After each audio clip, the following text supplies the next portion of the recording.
Let's walk through how to add a fade in and fade out animation to your videos using CapCut PC.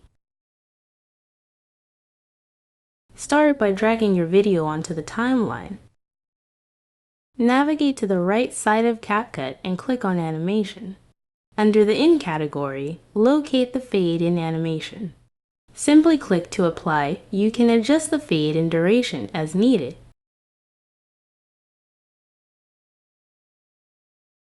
Next, move to the Out category and find the Fade Out animation. Click to apply and adjust the fade out duration according to your preference. It's that simple.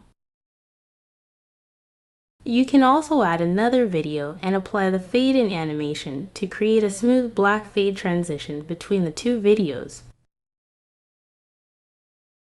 And there you have it. I hope this tutorial was helpful for you. Thank you for watching.